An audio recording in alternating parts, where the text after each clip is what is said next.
Social media पर channel Mahalakshmi की ओर से 14 का दिन और अगली कहते हैं कि 14 में होगा अनंत चतुर्दशी का दिन, यानी पर्युषण के आखिरी दिन होगा आज से 14 दिन बाद। बस ये शुरुआत, बस 4 दिन और इंतजार, उसके बाद पर्युषण पर्व।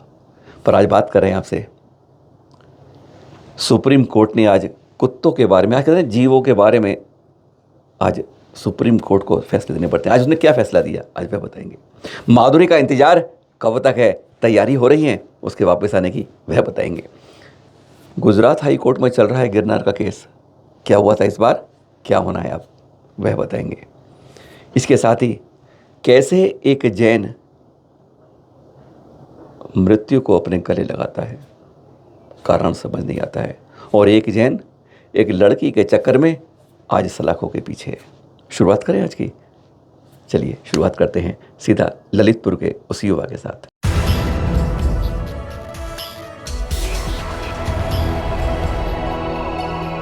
देख रहे हैं आप, ये है सोनू जैन, कहे असली नाम राजीव जैन, प्यार से लोग सोनू कहते हैं इनका, अब तक लोग सोनू कहते हैं। ललितपुर के अंदर इनका पापड़ का काम है, कारोबार है। 5 दिन पहले अचानक घर से गए, अपनी गाड़ी लेके चल दिए, पता नहीं चला, लोगों से अपने काम से गए होंगे। परिवार वाले इस बारे में बिल्कुल चुप हैं। वहाँ के एक पत्रकार हैं सुनील जी, उन्हें जानकारी ली, उनसे हमने बात भी करी, लेकिन उन्होंने कहा कि परिवार वाले कुछ कल अंतिम क्रियाएं करके सब कुछ हुआ था, लेकिन उसके बाद भी कोई कुछ नहीं बोल रहा है परिवार से। घर से निकले 5 दिन पहले, लापता रहे, किसी को पता नहीं चला। 3 दिन तक ढूंढते रही पुलिस, गुमशुदा की रिपोर्ट हो गई, और फिर ललितपुर टीकमगढ़ जो रेल मार्ग है उसके पास उन्हें एक जगह उनकी कार खड़ी मिली। तलाश करते करते उनकी बॉडी मिली, लगा के जैसे वो आत्महत्या करने गए थे। कोई कारण ऐसा नहीं मिल रहा है कि क्या कारण था इसके बारे में, क्योंकि परिवार चुप है, इसलिए हम कुछ नहीं कह सकते कि कारण क्या था। पुलिस जांच कर रही है, अभी तक यह पता नहीं चला है कि कारण क्या थे, क्या मजबूरी थी, या फिर किसी ने हत्या की थी। बात यह भी हो सकती है, क्योंकि जब तक कोई अपने जो जानकारी नहीं देगा तब तक कुछ मालूम नहीं चलेगा। लेकिन पुलिस ने तो केवल सुसाइड का जिक्र लिया, हकीकत क्या थी यह अभी तक पता नहीं चल पाया है। ललितपुर के राजीव जैन, एक पापड़ के व्यापारी।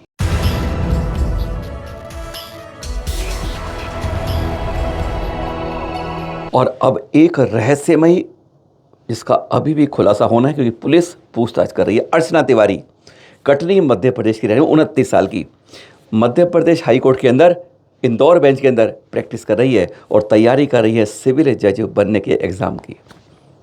अब आप कहेंगे तिवारी हैं, जैनों को क्यों लेके आए हो, क्या खबर है, ऐसी तो बहुत आती रहती हैं। कहते हैं क्राइम से पूरा देश भरा पड़ा है, कहते हैं जितनी आप सांस लेते हैं उतने में ही क्राइम हमारे देश में हो जाते हैं। पर हाँ, आज बात इसलिए कर रहे हैं, इसके चक्कर में एक सारांश जैन लड़का कटघरे में है। 7-8 अगस्त की बात करते हैं, जब रक्षाबंधन भाई बहन का त्यौहार चल रहा था। हर बहन अपने भाई का इंतजार करते, उसकी कलाई पर राखी बांधी थी, तब यह अपने घर से निकल गई थी बैग के साथ। कुछ वीडियो फुटेज उसके भी आए हैं। निकलते निकलते यह किसी तरह की ट्रेन में पहुंची, और फिर उसके पीछे का राज नहीं मालूम चला। 13-14 दिन पहले की घटना बता रहे हैं, और कहते हैं कल जब बरामद हुई उससे पहले की बात ही थी। और कितना दिमाग लगाया उसने, और उस दिमाग के चक्कर में सारा जैन अदालत के कारण, ये कहते हैं उसके शक के कारण आज जेल में है। पूछताछ चल रही है उससे भी, उसके माँ बाप से बात हुई, वह भी बताएंगे। वह हैरान है, क्योंकि 3 माह पहले उसने कभी कहा था अपने माँ बाप से कि एक सपना लड़की है बहुत ऊंचे घराने के, तो माँ बाप ने हाथ लगा था, ऊंचे घराने हम तेरा शादी नहीं कर सकते, छोड़ दे। ये 3 माह पहले की बात है। पर इस घटना को जो पुलिस ने छोड़ा कि वह शायद इस अर्चना की बात कर रहा था, नाम दूसरा बोल रहा था। पर ये तो घटना 13 दिन पहले, 15 दिन पहले की थी, और बात 3 महीने पहले उसने कही थी। आज माँ बाप कहते हैं कि हमसे उसने सपना के बारे में कहा था, और यहाँ अर्चना के चक्कर में वह जेल में गया है। उसने पहले एक ट्रेन पकड़ी, ट्रेन के अंदर से फिर उसको मालूम चला क्यों पकड़ी, पहले ये देख लीजिए, घर से भागे क्यों थी। आज उसके बाद ये खुलासा कर देते हैं आपके पास। कारण ये था, उसके माँ बाप ने एक पटवारी से उसकी शादी करी, 29 साल की थी, शादी तय कर दी। उसने कहा मुझे शादी अभी नहीं करनी है। लड़का पसंद नहीं था, या अभी उसे पढ़ाई आगे करनी थी। आज कारण यही है, 30 साल की छोरियां हो जाती है पर शादी नहीं हो पाती है, और बाद में कहते हैं लड़की और लड़कियां कुंवारी रह जाते हैं, और फिर जब उम्र बढ़ जाती है तो अच्छा वर या वधु नहीं मिल पाती। एक बहुत बड़ी एक समाज के अंदर बहुत चिंता का विषय। उसे तेजेंद्र और सारांश जैन दोनों मिलते हैं। सारांश उधर इंदौर की तरफ कटनी में वो ड्रोन का कार्य कर रहा होता है, ड्रोन की किसी कंपनी में काम कर रहा होता है। 17 अगस्त को अपनी माँ को लेकर आता है, वह भी बताएंगे।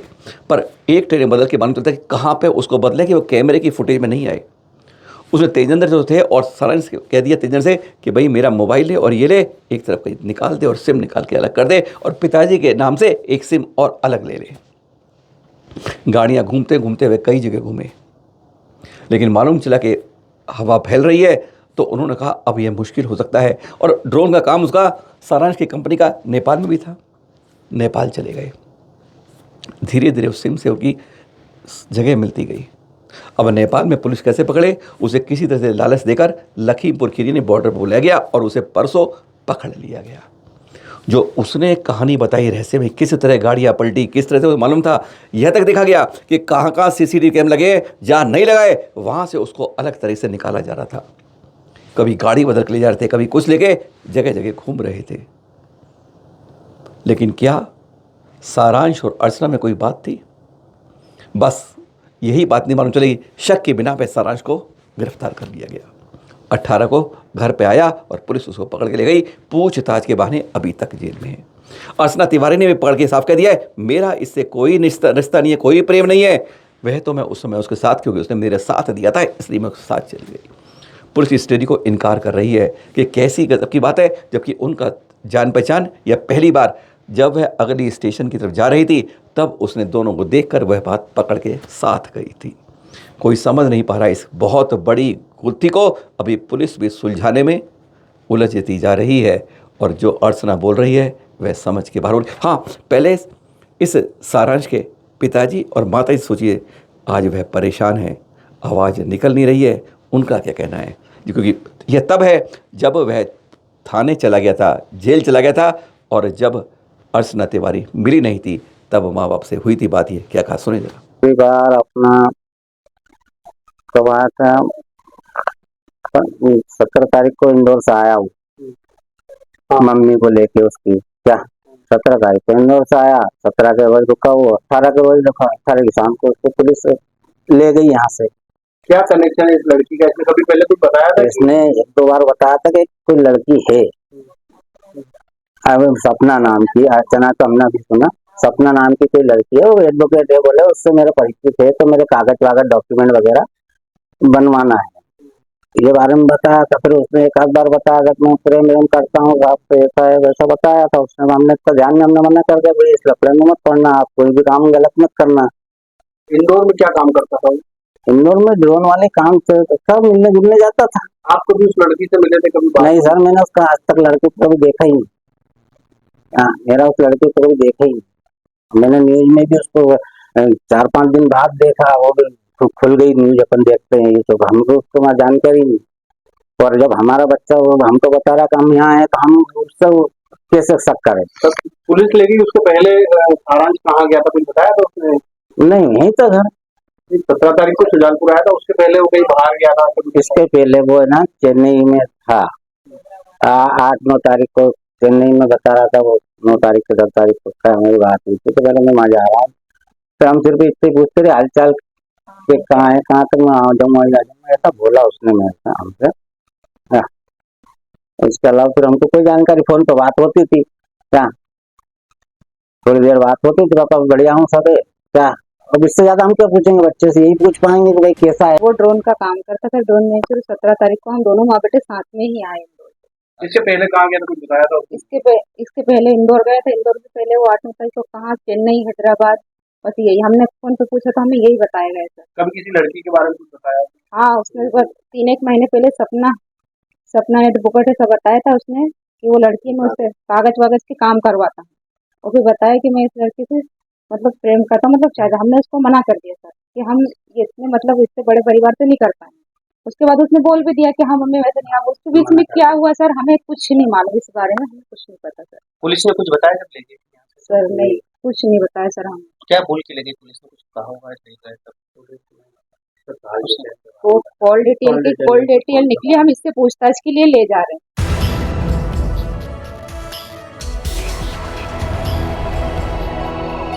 दक्षिण के अंदर हाथियों पर माधुरी की से शुरुआत की गई। मुंबई के अंदर कबूतर खानों से कबूतरों पर शुरुआत की गई। हाई कोर्ट में गए, वहाँ ये सुप्रीम कोर्ट चल रहा है। और दिल्ली के अंदर लावारिस हिंसक या आवारा कुत्तों पर सुप्रीम कोर्ट में चली बात कि उनको सबको 2 लाख कुत्तों के लिए इतने शेल्टर कैसे बनेंगे, ये सोच के बाहर थी चल रही बात। पर अपील की गई याचिका। वैसे आज सुप्रीम कोर्ट ने जो नया रिजल्ट दिया ना, सुना है संशोधन करके, उसमें याचिकाकर्ता पर 25,000 जुर्माना है और एनजीओ पर 2 लाख का जुर्माना लगाया है कि जो उसके सुविधाओं के लिए कुत्तों की शेल्टर लेंगे। पर हाँ, एक संशोधन उसमें किया है अदालत ने, और यह लागू पूरे देश में होगा, हर राज्य में, किसी प्रदेश में, सबको ये आदेश दे दिया गया है। जो आज ये दिया है कि जहाँ जहाँ से अपने कुत्ते लावारिस पकड़े हैं वहीं वहीं पर छोड़ना है, ये निगम का काम है।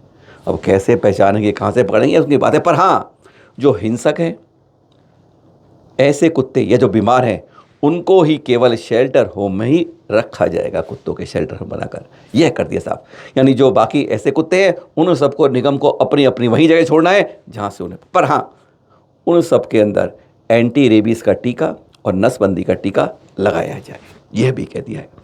साथ में ये भी कहा है कि अब उन जो कुत्ते छोड़ दिए जाएंगे, उन कुत्तों को खिलाने के लिए, फीडिंग के लिए एक निश्चित स्थान होंगे, वहीं पर आप उसको फीडिंग करा सकते हैं। और कहीं फीडिंग कराई तो वह जुर्माना भी लगेगा और जेल भी हो सकती है। इस तरह का एक अद्भुत निर्णय आज इधर की बात भी, उधर की बात भी, न्याय की बात पूरी तरह सुप्रीम कोर्ट ने आज 3 बेंच की ने आज ये सुनाया है।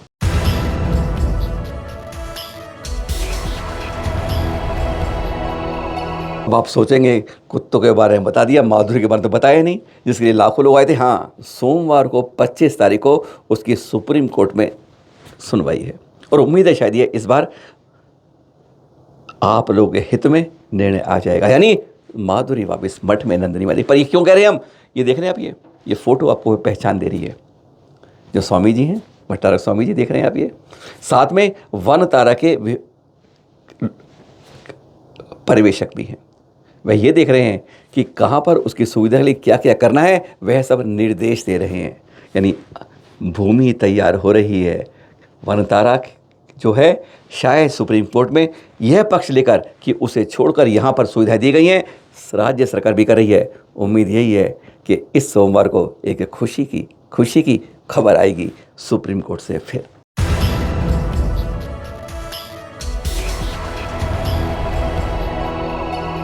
चित्र देख रहे हैं आप ये। और पर हाँ, आप कहेंगे जानवरों की बात करते रहेंगे, कभी हमारी बात रहेंगे। गिरनार का केस चल रहा है ना गुजरात में, एवरी वेडनेसडे 6 हफ्ते 7 हफ्ते हो गए। अब 20 तारीख को फिर था, लेकिन 20 तारीख को भी 15 दिन की डेट ले ली है समाज ने, इसलिए कि कोई ना कोई इस निर्णय पे आ जाए। या तो मूर्ति हटने के लिए भी 1947 में वर्षिप एक्ट अनुसार जैसी स्थिति थी वहाँ की, उस टोंक की 5वीं की गिरनार की, जहाँ से नेमिनाथ भगवान उज्जैन शिखर 536 मीटर सिद्धा ले गए हैं, जैसी स्थिति 15 अगस्त थी उसी स्थिति को बरकरार की जाए। इस बारे में जैन यानी हमारी ओर से भी केस डाला हुआ है। बात यह हो रही कि दोनों और 30 क्षेत्र कमेटी ने जूम मीटिंग में फैसला किया कि एक समझौते का भी दरिया रखा जाए, क्योंकि आज जो अंतरिम आदेश मिला हुआ है 17 फरवरी 2005 का, इसकी अगर बात करेंगे हम तो कहीं वह भी हटके कुछ ना मिले। यह तर्क वकीलों ने रखा है 30 क्षेत्र कमेटी कोर्ट से, वह कुछ समझौते का एग्रीमेंट बस समझौता बना प्रस्ताव के अदालत में रखना चाहते हैं। तो 2 दीवारों के बीच में कैसे आगे चलेगा ये तो देखना होगा। तारीख अगली 27 नहीं, 27 को हाईकोर्ट की छुट्टी है, 3 अक्टूबर होगी।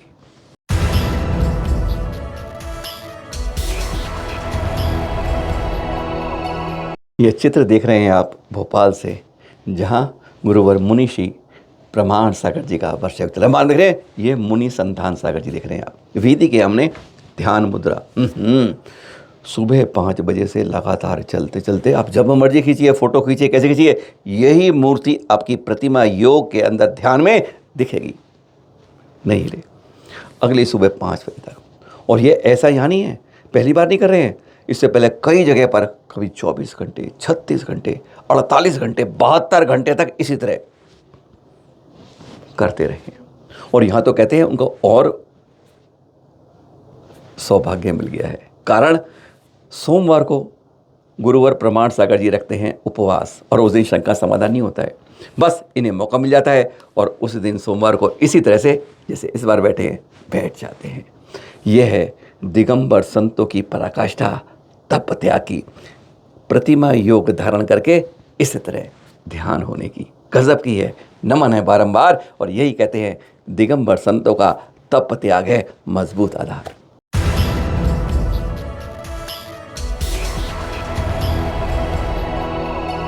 भोपाल की बात करी है, राजधानी एमपी की, अब औद्योगिक राजधानी एमपी की इंदौर की बात करें। दृश्य देख रहे हैं, ये शोभा यात्रा के हैं। गढ़नी हरिका संगमवती माता जी के सानिध्य में 35 दिन का नमोकार विधान हुआ, समापन हुआ, और उसके बाद के दृश्य शोभा यात्रा के आपको दिखा रहा है चैनल मलाशी। जाते जाते आज इतना ही करेंगे, वैसे कोशिश करेंगे कल आपको कुछ खुश खबरी शिखर जी के केस के बारे में दें।